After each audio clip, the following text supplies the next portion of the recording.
Anda masih bersama kami di Prime Plus dan saya kembali ke Mas Nyarwi tadi menanggapi apa yang disampaikan Prof. Rita. Artinya sebetulnya memang kita masih abai dengan isu ini atau tidak menjadi prioritas dan perhatian begitu, Mas? Pertama gini ya Bram ya, isu environment atau lingkungan itu kan awareness-nya muncul dari kalangan kelas menengah atas. Karena kalau masyarakat menengah bawah gitu, itu kan biasanya isunya kelas sembako. Kebutuhan sehari-hari. Ya, untuk makan aja susah, kira-kira gitu. Itu yang menjadikan sampai hari ini yang saya lihat secara umum, kenapa isu yang terkait environmentalisme, climate change dan seterusnya itu nggak masuk sampai ke level bawah. Tapi ini tidak bisa kita salahkan masyarakat bawah. Kenapa? Elit itu kan menengah ke atas bahkan, yang dia paham sebenarnya. Kalau misalnya elit itu sudah bisa merancang ya policy berbasis eviden, maka ada istilah evidence based policy itu. Maka apapun sebenarnya peluangnya diantisipasi bisa terjadi, bisa kalau dilakukan. begitu PR menyederhanakannya tadi, kemudian kepedulian itu bisa turun, bisa tersampaikan dengan baik.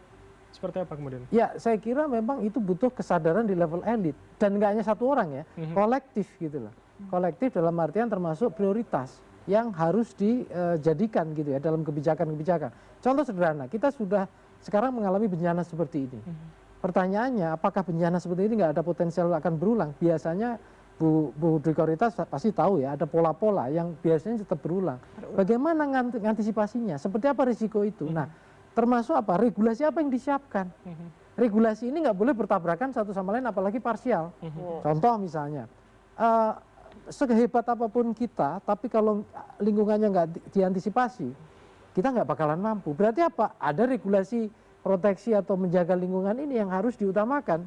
Nah, sebelum kemudian dalam konteks penanganan bencana itu salah satu contoh aja. Belum misalnya kapasitas pemerintah daerah dan lain-lain, sampai pusat dan lain-lain. Jadi ini butuh kebijakan ya, istilahnya kemampuan mereformulasi kebijakan yang lebih terintegrasi. Tapi balik lagi ya, Pram, di mana-mana isu-isu kebijakan ya dalam komunikasi politik itu kan bersaing. Di parlemen aja pasti kan naik turun dan tenggelam kan. Moga-moga yang peristiwa ini tidak dilupakan gitu loh. Saya khawatir gitu ketika ini 3 bulan, 4 bulan orang udah lupa. Nah ini kan yang kita khawatir juga gitu loh. Padahal resiko di balik potensi perubahan iklim dan sebagainya itu besar. Dan kita kan ada di wilayah yang tidak imun terhadap isu itu. Nah masalahnya ya termasuk misalnya parlemen, dukungan parlemen, pemerintah ya di parlemen ya, kemudian pemerintah di eksekutif itu sejauh mana, dan satu lagi kemampuan pemerintah juga. Ini tentu yang bicara harus orang ekonomi ya, kemampuan fiskalnya bagaimana dan seterusnya gitu ya. Nah ini juga menjadi kendala. Tapi apapun itu masyarakat saya kira mudah kok ya diajak untuk sadar kalau elit-elitnya ini katakanlah mampu melit ya, memimpin dengan baik.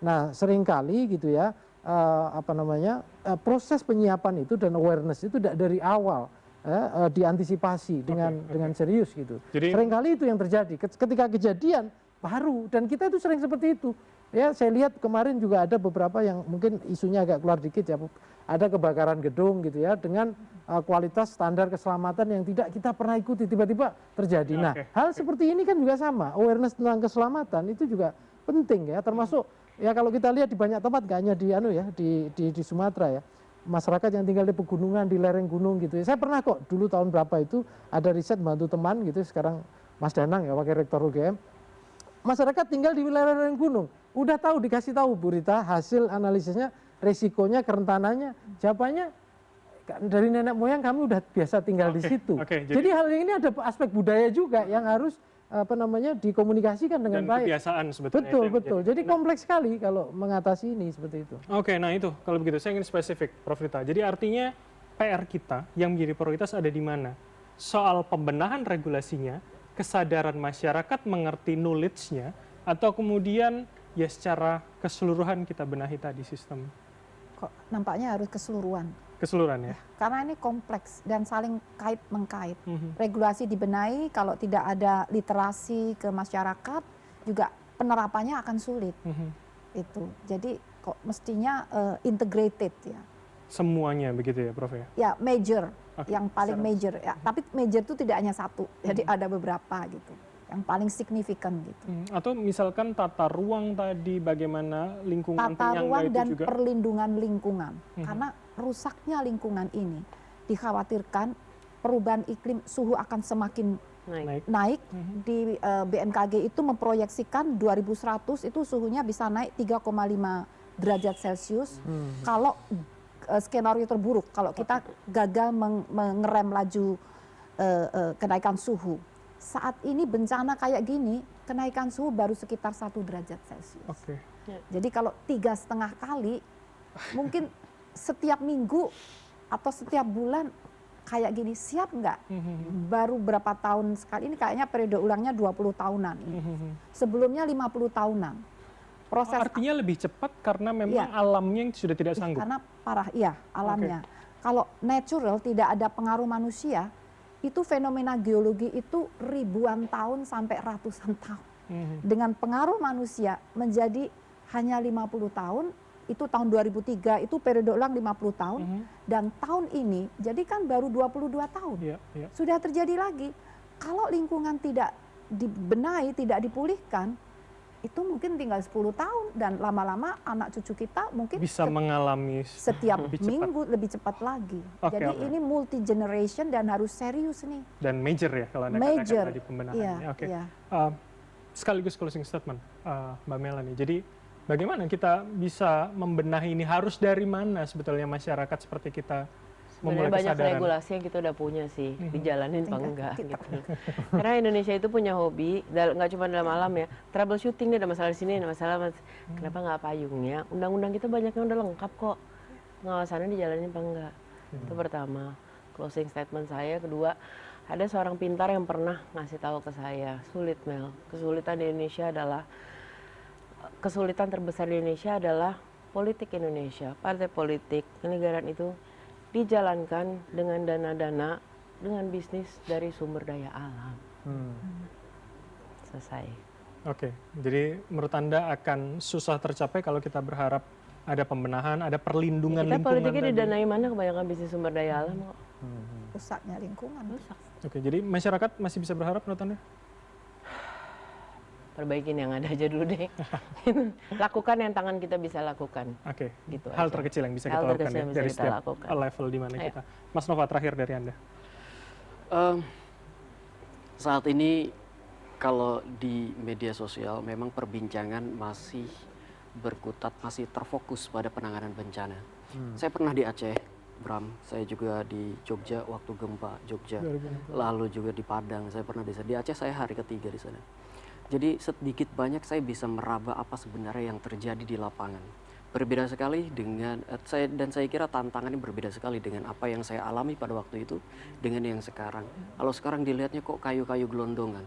Saya yakin yang paling banyak dibutuhkan itu orang-orang yang berjalan kaki membawa carrier, membawa bantuan dari rumah ke rumah, daripada membawa truk karena udah pasti nggak bisa dilalui. Tapi kalau kita lihat apa yang disampaikan oleh publik di media sosial, harapan agar bantuan itu cepat datang, cepat sampai kepada yang membutuhkan itu terus-terusan disampaikan dari hari ke hari. Artinya mereka masih merasa kok masih banyak yang belum terjangkau atau yang belum bisa belum terpenuhi kebutuhan dasarnya seperti itu, Bram. Jadi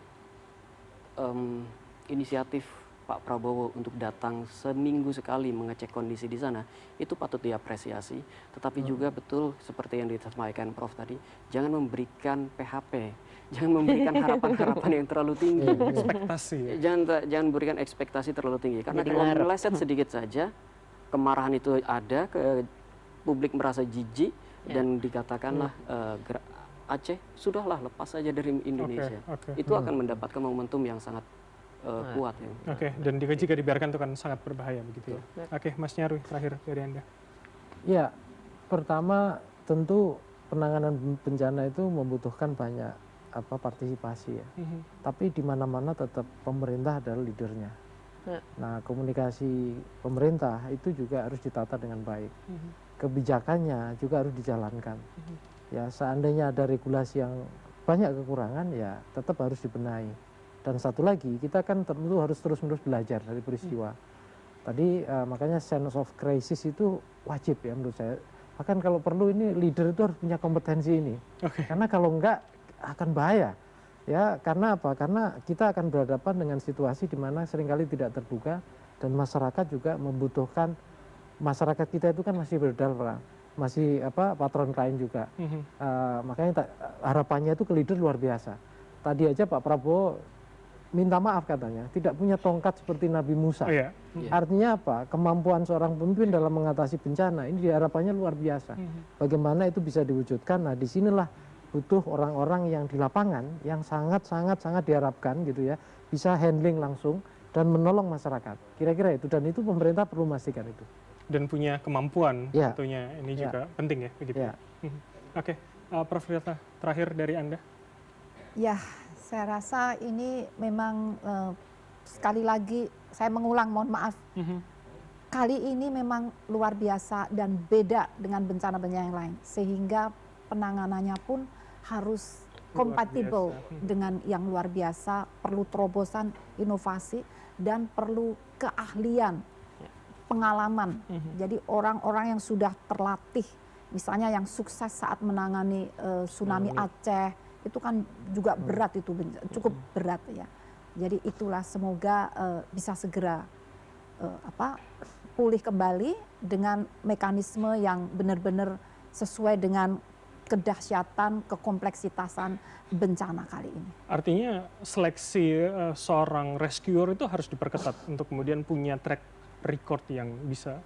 Maksud saya itu jelas ya. Tapi poinnya di sini adalah sebetulnya kita tuh juga punya orang-orang yang berpengalaman dalam menangani bencana itu. Jadi intinya kolaborasilah dengan misalnya ada relawan itu, bahkan juga veteran-veteran yang dulu menangani bencana di Aceh. Itu kan sekarang masih ada dan masih cukup gagah gitu ya. Jadi masih minimal wisdomnya, pemikirannya, sensitivitasnya, komandonya itu ada gitu. Jadi tidak gagap-gagap gitu ya. Prof, sedikit, kalau regulasi apa yang kemudian harus bisa kita benahi dengan penyempurnaan tadi? Tadi sudah dikatakan sebenarnya regulasi itu sudah ada ya, cuma penerapannya itu satu hal. Namun kebetulan karena fenomenanya ini juga berkembang, sehingga regulasi tentang sistem pengelolaan bencana itu juga perlu disesuaikan dengan perkembangan, misalnya perubahan iklim yang semakin serius, kerusakan lingkungan yang semakin serius, dan harus perlu juga dikaitkan, ngeling gitu ya, ke regulasi yang terkait dengan lingkungan. Artinya itu dua hal yang sebenarnya tidak bisa dipisahkan, karena gagal mengelola lingkungan pasti bencana, bisa dijamin deh. Dan tidak tumpang tindih harapannya ya. Iya, saling menguatkan, saling mendukung.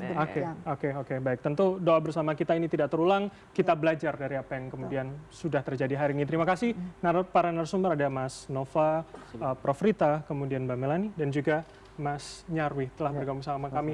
Kita tentu berharap bersama hal serupa tidak terjadi, tapi saat ini kita tentu mengharapkan bahwa seluruh proses pemulihan, baik secara infrastruktur, fisik hingga psikologis para korban ini bisa bangkit kembali, normal kembali, kondusif kembali. Kami masih akan kembali di hari dan jam yang sama di minggu depan. Untuk itu saya Bram Herlambang pamit. Terima kasih dan sampai jumpa.